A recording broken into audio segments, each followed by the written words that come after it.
आइए मूर्ति के पीछे छुपे एक गहरे विज्ञान को समझने का प्रयास करते हैं जिसने इतिहास में पहली बार किसी मूर्ति का निर्माण किया होगा।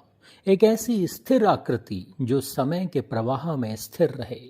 क्या वह कोई साधारण कारीगर रहा होगा या फिर कोई ऐसा ज्ञानी जिसने स्वयं परमात्मा के वास्तविक स्वरूप का अनुभव किया हो और वह जानता हो उस स्थिर परमात्मा से जुड़ने के लिए हमारा स्वयं का स्थिर हो जाना कितना आवश्यक है। परमात्मा जिसे वेदों में निराकार, नित्य, शाश्वत कहा गया है, वह न चलता है, न बदलता है, न जन्म लेता है, न मरता है। वह स्थिर है, एक रस है और सर्वदा एक जैसा ही रहता है। उसका सार है ओम, जो स्वयं में एक कंपन है, एक नाद।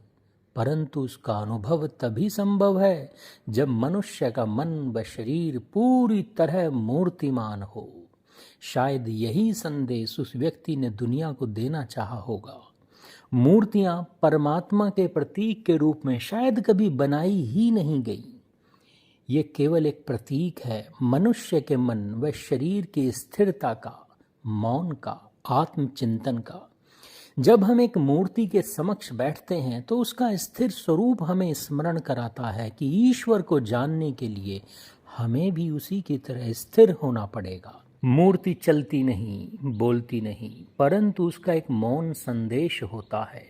यदि तू ईश्वर से जुड़ना चाहता है तो पहले स्वयं को थाम, अपने विचारों को रोक, बैठ जा, मेरी तरह मौन में उतर।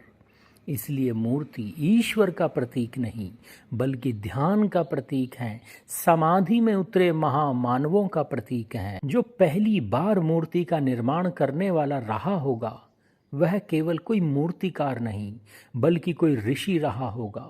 उसने संसार को स्थिरता का महत्व समझाने के लिए पत्थर का सहारा लिया कि परम सत्य को जानने के लिए तुम्हें भी इस मूर्ति जैसा स्थिर और मौन हो जाना है। दुर्भाग्य हमारा, हम उस संदेश को समझ ही नहीं पाए। हम उन मूर्तियों को ही ईश्वर समझ बैठे। आइए वैदिक गुरुकुल से जुड़े, तर्क, विवेक, बुद्धि के साथ वैदिक सिद्धांतों को समझें, परम पिता परमात्मा की चेतना से जुड़े।